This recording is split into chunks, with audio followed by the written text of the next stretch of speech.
Guys நம்ம எல்லாருமே எதிர்பார்த்துருந்த கூலி படத்தோட அப்டேட்டை பற்றி நேற்று லோகேஷ் கனகராஜ் பார்த்தீங்கன்னா ஒரு போஸ்ட் போட்டிருந்தாரு. ஸோ அந்த போஸ்ட்டில் வந்து என்ன ஷேர் பண்ணியிருந்தாரு அப்படின்னு பார்த்தீங்கன்னா, கூலி படத்தோட ப்ரமோஷன் ஒர்க் ஸ்டார்ட் ஆகிற வரைக்கும் நான் வந்து இந்த படத்தோட சோஷியல் மீடியா அது மற்ற பிளாட்ஃபார்ம்ஸ் எல்லாத்துலேயுமே நான் விலகிறேன் அப்படின்ற மாதிரி லோகேஷ் கனகராஜ் ஒரு ட்வீட் போட்டிருந்தாரு. ஸோ அதை பார்த்துட்டு ஃபேன்ஸ் எல்லாம் இனிமேட்டு அப்டேட்டே கிடையாது போல அப்படின்ற மாதிரி நினச்சிருந்தாங்க. பட் போஸ்ட் போட ஒர்க்னால தான் பார்த்தீங்கன்னா லோகேஷ் கனகராஜ் வெளியே போயிருக்காரு. ஸோ இப்போ பார்த்தீங்கன்னா ரீசெண்டாக த கிளீஃப் படத்தோட ட்ரெய்லரை பற்றி ஒரு அப்டேட் கிடச்சிருக்கு.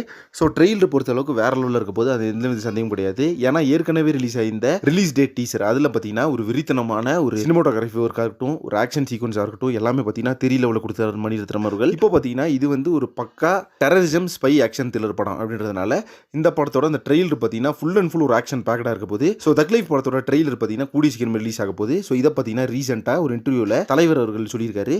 ஏன்னா வந்து தலைவர் அவர்கள் வந்து கமல்ஹாசன் சாருக்கு வந்து கால் பண்ணி பேசியிருக்காரு. ஸோ அந்த டைமில் வந்து இந்த வீக்கில் மே 2nd வீக்கில் ரிலீஸ் ஆகும்ன்ற மாதிரி அவர்கிட்ட வந்து கமல் சார் வந்து பேசியிருக்காரு. ஸோ கூடிய சீக்கிரமே இந்த படத்தோட ட்ரெய்லர் வரும் அப்படின்ற மாதிரி தலைவர் வந்து இன்டர்வியூ கொடுத்துருக்காரு. ஸோ இதை பற்றி உங்கள் ஒப்பீனியன் அப்படி கமெண்ட் பாக்ஸில் மென்ஷன் பண்ணுங்கள். அதே மாதிரி கூலி படத்தோட அடுத்தடுத்த அப்டேட்டுக்கு யாரெல்லாம் பயங்கரமாக வெயிட் பண்ணுறீங்கன்னு சொல்லிட்டு கமெண்ட் பாக்ஸில் சொல்லுங்கள்.